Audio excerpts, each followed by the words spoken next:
বিসমিল্লাহির রহমানির রহিম। সম্মানিত শিক্ষকবৃন্দ, আসসালামু আলাইকুম। আশা করি সবাই ভালো আছেন। মাই ক্লাস্টার চ্যানেলে আপনাদের সবাইকে স্বাগত।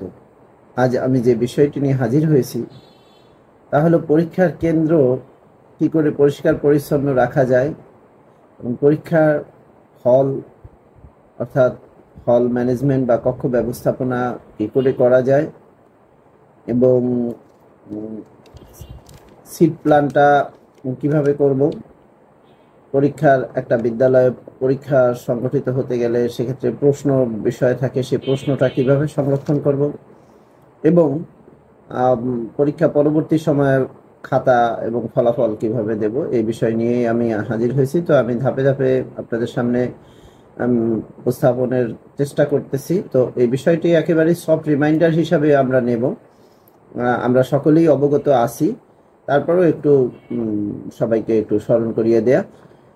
কোনো ব্যত্যয় বিচ্যুতি হলে প্রথমে ক্ষমা চেয়ে নিই এবং অনেক গুরুত্বপূর্ণ কোনো বিষয় বাদ পড়ে গেলেও সেটাকে আমরা নিজেদের মতো করে সেটাকে অনুসরণ করার চেষ্টা করব। তো প্রথমে আসে যে একটা বিদ্যালয়ের পরীক্ষার যে কেন্দ্রটা থাকবে, তো সেই কেন্দ্রটাকে আমরা পরিষ্কার পরিচ্ছন্ন করবো। আশপাশের পরিবেশ, সামনে পিছনে অনেক সময় কক্ষের বিদ্যালয়ের পিছনে দেখা যায় ময়লা আবর্জনা নোংরা থাকে। তো সেই বিষয়টি যাতে না থাকে সেই দিক আমরা আগের দিনে পরিষ্কার করে নিব। এবং বিশেষ করে বিদ্যালয়ের শ্রেণীকক্ষ, সিঁড়ি, বারান্দা, শিক্ষকগণ যেই কক্ষে বসেন সেই বসার কক্ষ, এগুলো আমরা পরিষ্কার পরিচ্ছন্ন রাখবো। কারণ পরীক্ষা চলাকালীন ঊর্ধ্বতন কর্তৃপক্ষের একটি নির্দেশনা আছে, বিশেষ করে ক্লাস্টারের যারা সম্মানিত সহকারী উপজেলা শিক্ষা অফিসার, ওনাদের প্রতি নির্দেশনা থাকে যেন পরীক্ষা চলাকালীন প্রত্যেকটা একটা ক্লাস্টারের প্রতিটি বিদ্যালয়কে পরিদর্শন করা হয়। এর বাইরেও আরও অন্যান্য ঊর্ধ্বতন কর্মকর্তাও তারা পরীক্ষা দেখার জন্য বের হন। সুতরাং আমরা এই পরীক্ষার কেন্দ্রের যে আশপাশের পরিবেশটা সেটাকে আমরা পরিচ্ছন্ন করার চেষ্টা করব এবং নিশ্চিত করব, পরিচ্ছন্নতা নিশ্চিত করব। এরপরে বিষয়টা হলো যে একটি বিদ্যালয়ের টয়লেট পরিষ্কার রাখা শিক্ষার্থীদের জন্য অনেক বেশি কষ্টদায়ক এটা, কারণ তারা অনেক সময় টয়লেট পরিষ্কার না থাকার কারণে ঠিকমতো তারা তাদের কার্যগুলো সম্পাদন করতে পারে না, যার কারণে অনেক স্বাস্থ্যগত সমস্যার সৃষ্টি হয়। তো টয়লেটে যাতে পর্যাপ্ত পানি থাকে, সাবান, হ্যান্ড ওয়াশ, বদনা এগুলো যেন থাকে। এবং অনেক সময় দেখা যায় বদনা থাকে, সেটা ব্যবহার উপযোগী থাকে না। আবার অনেকের পানি থাকে কলে, লাইনে অনেক সময় পানি থাকে না, তো সেক্ষেত্রে বালতিতে আলাদা পানির ব্যবস্থা রাখা, এই দিকটা আমরা নিশ্চিত করব। এবং পাশাপাশি যে বিষয়টা হলো যে পরীক্ষা কক্ষের ভিতরে যেন শিশুদের জন্য, শিক্ষার্থীদের জন্য পর্যাপ্ত পানির ব্যবস্থা থাকে। প্রতিটি কক্ষের সামনে সবচেয়ে ভালো হয় যদি জার থাকে, আছেও অনেক বিদ্যালয় যাদের জার আছে, সেখানে যাতে পানি থাকে। আর যে সমস্ত বিদ্যালয় এখনো জার ক্রয় করা হয়নি বা সংগ্রহ করা হয়নি, তারা জগ গ্লাস, প্রতিটি কক্ষে জগ গ্লাস রাখবেন, নিশ্চিত করবেন। যদিও অনেক শিক্ষার্থী বলতে পারেন যে বিদ্যালয়ে পানির বোতল নিয়ে আসে, কিন্তু অনেক সময় তীব্র গরমের কারণে বা পানি তেষ্টায় হয়তো শিক্ষার্থীরা পানি খেয়ে ফেলে, তখন যদি বিশুদ্ধ পানি কাছাকাছি না থাকে তখন এটা তাদের জন্য একটা চাপ হয়, একটা বিষয়। তো এরপরে যে বিষয়টা আসে সেটা হলো যে হল ম্যানেজমেন্ট বা কক্ষ ব্যবস্থাপনা যদি আমরা ধরে থাকি, তো সেক্ষেত্রে আমরা যে সমস্ত বিদ্যালয়ে একাধিক শিক্ষক, 10-12 জন বা 14-15 জন শিক্ষক আছেন, কোনো স্কুলে দেখা যায় যে প্রায় 15-20 জন শিক্ষকও আছেন, আবার কমও আছেন। যেখানে শিক্ষক সংখ্যা বেশি আছেন সেখানে সহকারী শিক্ষকদের মধ্য থেকে একজন শিক্ষককে হল সুপারের দায়িত্ব দেয়া, এটা প্রধান শিক্ষক নিশ্চিত করবেন। এবং তাকে নিয়ে পুরা হল সাজানোর জন্য যে সমস্ত প্রস্তুতি আছে এই প্রস্তুতিমূলক কার্যগুলো সম্পাদন করবেন। এর পাশাপাশি একটি বিদ্যালয়ে ডিউটি রোস্টার রাখা, অর্থাৎ কোন দিন কোন শিক্ষকের কোন কক্ষে ডিউটি পড়বে, এটার একটা ডকুমেন্টারি রেজিস্টার মেনটেন করা এবং সেখানে প্রতিদিন পরীক্ষার আগেই তাদের স্বাক্ষর নেওয়া। তারপরে হলো যে কক্ষ ব্যবস্থাপনায় আরেকটা বিষয় আসে, সেটা হলো সিট প্ল্যানটা আমরা করতে পারি আই প্ল্যান অথবা জেড প্ল্যানে। আই প্ল্যান যদি হয় যে এরকম যে সামনে থেকে শুরু হলো,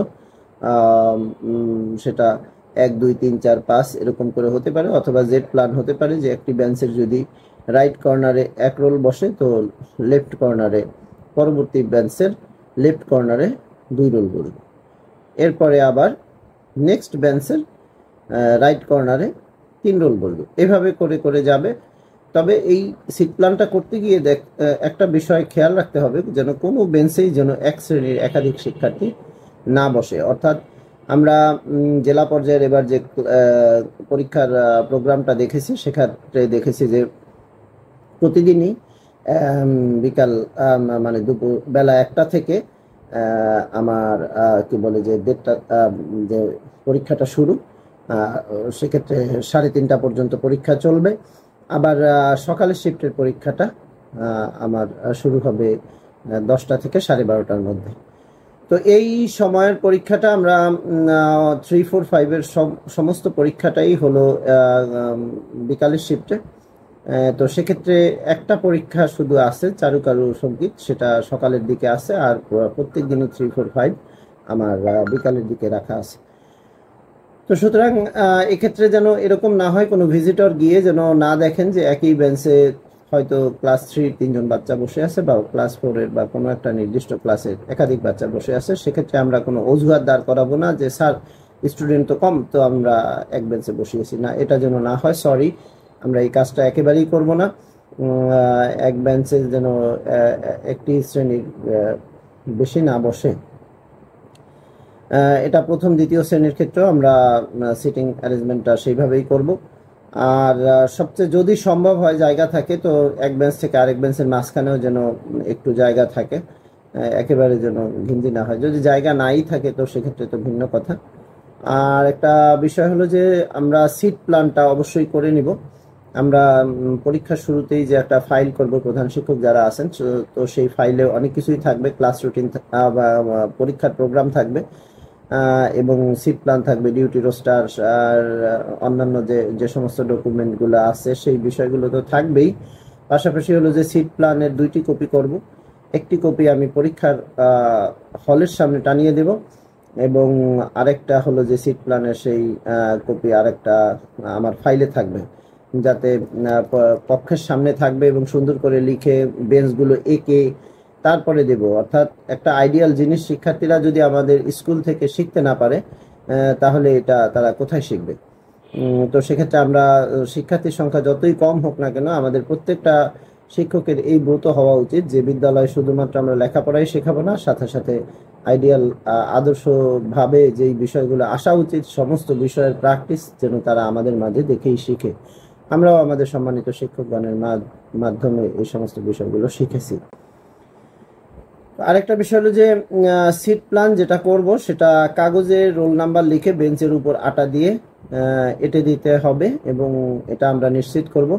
আমি আবারও বলবো যে আমার ভিজিটে আমি যেন প্রত্যেকটা স্কুলে এই বিষয়গুলো দেখতে পাই, অর্থাৎ প্রত্যেকটা স্টুডেন্টের জন্য আলাদা আলাদা সিট থাকবে। অর্থাৎ এই বিষয়টি খুবই গুরুত্বের সাথে নিশ্চিত করতে হবে যেন a seat will be fixed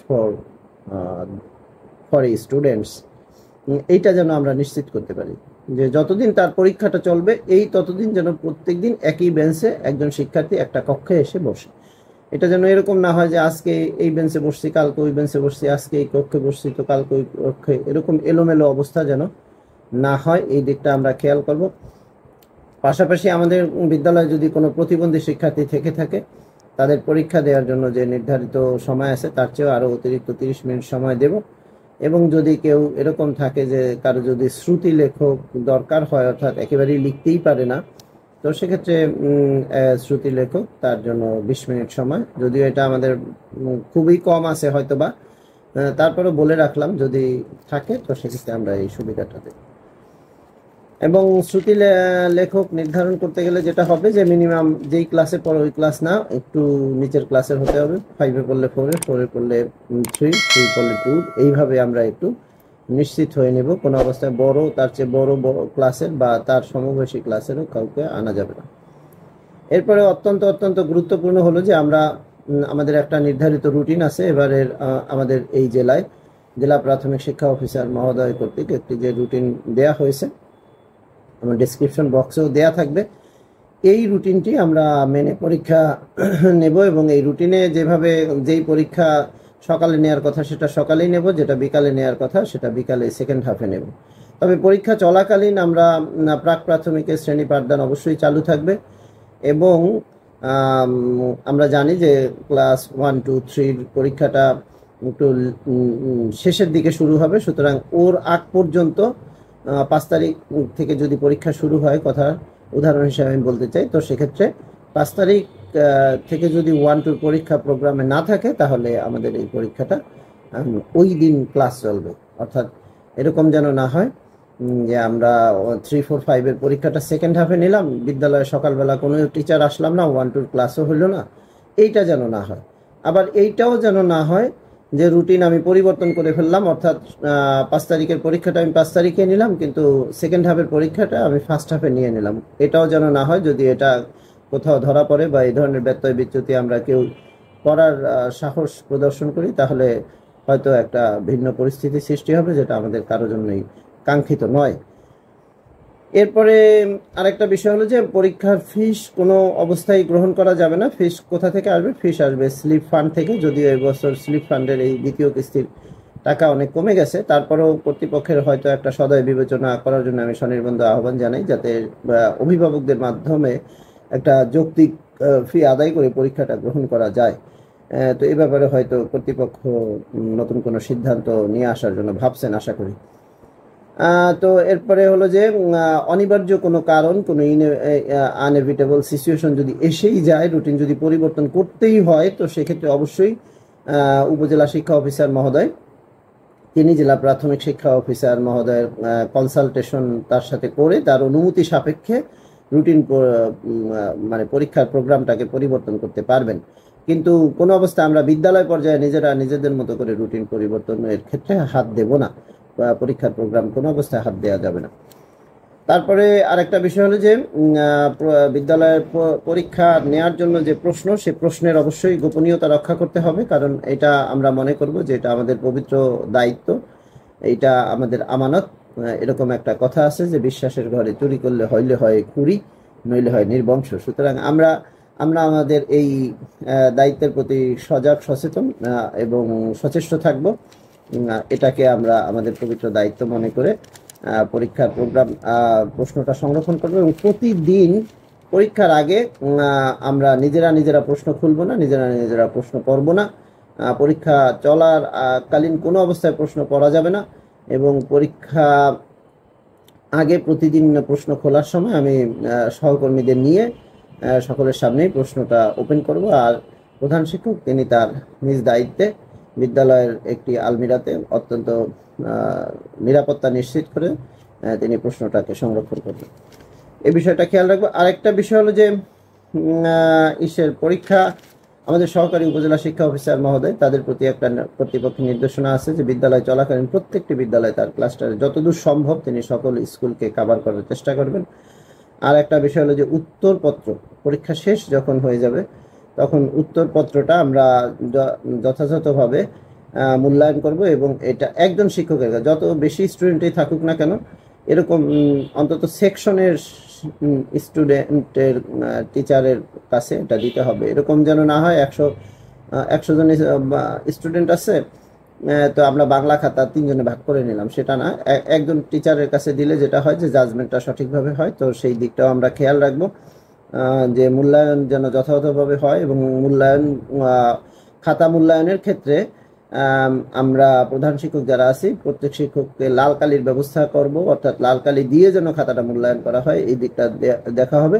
এবং এই উত্তরপত্র 1 বছর বিদ্যালয়ে সংরক্ষণ করতে হবে এবং এমনভাবে রাখতে হবে যে পরিদর্শনকারী যে কোনো কর্মকর্তা যদি খাতা দেখতে চায়, যে কোনো ভিজিটর তিনি যদি খাতা দেখতে চান, এই খাতাগুলো যেন দেখা যায় এবং বা যদি কোনো অভিভাবক খাতা দেখতে চান সেই খাতাটা যেন দেখানো যায়।